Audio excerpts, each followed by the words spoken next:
केंद्र ने supreme court को बताया कि जम्मू कश्मीर में जल्द विधानसभा चुनाव होंगे, राज्य का दर्जा भी वापस मिलेगा। केंद्र सरकार ने कहा कि वो जम्मू कश्मीर में चुनाव करवाने और उसे राज्य का दर्जा देने की दिशा में काम कर रही है। सरकार सुप्रीम कोर्ट को बताएगी कि ऐसा कब तक होगा।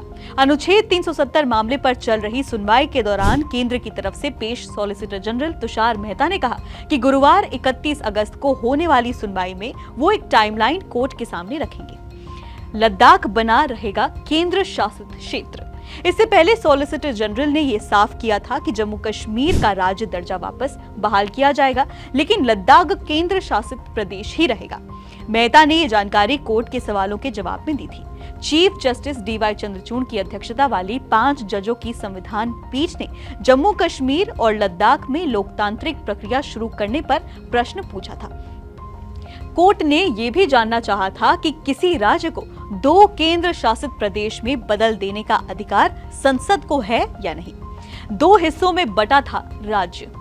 गौरतलब है कि 5 अगस्त 2019 को संसद से पारित प्रस्ताव के बाद पुराना जम्मू कश्मीर राज्य 2 केंद्र शासित प्रदेशों यानी जम्मू कश्मीर और लद्दाख में बढ़ गया था। इनमें से जम्मू कश्मीर में संविधान के अनुच्छेद 229 ए के तहत विधानसभा का प्रावधान है, जबकि लद्दाख में इसकी व्यवस्था नहीं है। जम्मू कश्मीर केंद्र शासित प्रदेश में विधानसभा की व्यवस्था होने के बावजूद अब तक चुनाव नहीं हुए हैं। कोर्ट का सवाल इसी संदर्भ में था। 2019 में केंद्र सरकार की तरफ से यह भी कहा गया था कि भविष्य में जम्मू कश्मीर को राज्य का दर्जा भी वापस दिया जाएगा। कोर्ट ने इस पर भी जानकारी मांगी थी। पेश की जाएगी पूरी टाइमलाइन। कोर्ट ने सवालों का जवाब देते हुए सॉलिसिटर जनरल ने कहा था कि राज्य को 2 हिस्सों में बांटने का फैसला राष्ट्रीय हित से जुड़े कई मसलों के आधार पर लिया गया था। उन्होंने अनुरोध किया कि संसद की तरफ से लिए गए इस फैसले में कोर्ट दखल न दे। जहां तक लोकतांत्रिक प्रक्रिया का सवाल है तो लद्दाख में स्थानीय संस्थाओं के चुनाव चल रहे हैं। जम्मू कश्मीर में भी विधानसभा चुनाव के लिए प्रयास किए जा रहे हैं। सरकार इस बारे में कोर्ट को जानकारी जल्द ही देगी। चीफ जस्टिस की अहम टिप्पणी। दरअसल 12वें दिन की सुनवाई के अंत में चीफ जस्टिस ने अहम टिप्पणी की। उन्होंने कहा कि 5 अगस्त 2019 को जो हुआ वो 1950 से चल रही प्रक्रिया का स्वाभाविक परिणाम था। ऐसा नहीं कहा जा सकता कि उस तारीख से पहले जम्मू कश्मीर को पूर्ण स्वायत्तता हासिल थी। 26 जनवरी 1950 के बाद से राज्य की स्थिति में कई बदलाव हुए।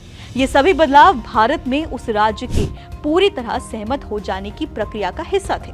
2019 में इस प्रक्रिया को पूरा किया गया। मौलिक अधिकारों से वंचित थे कई नागरिक। संविधान पीठ की अध्यक्षता कर रहे चीफ जस्टिस ने यह भी कहा कि 5 अगस्त 2019 से पहले जम्मू कश्मीर में अनुच्छेद 35 ए लागू था। इसके चलते वहां के रहने वाले बहुत से नागरिक मौलिक अधिकारों से वंचित थे। उन्हें स्थायी निवासी का दर्जा नहीं था, इसीलिए उन्हें स्थानीय चुनाव लड़ने या उसमें मतदान करने का अधिकार हासिल नहीं था। वो राज्य में संपत्ति भी नहीं खरीद सकते थे। अब ये बाधा दूर हो चुकी है।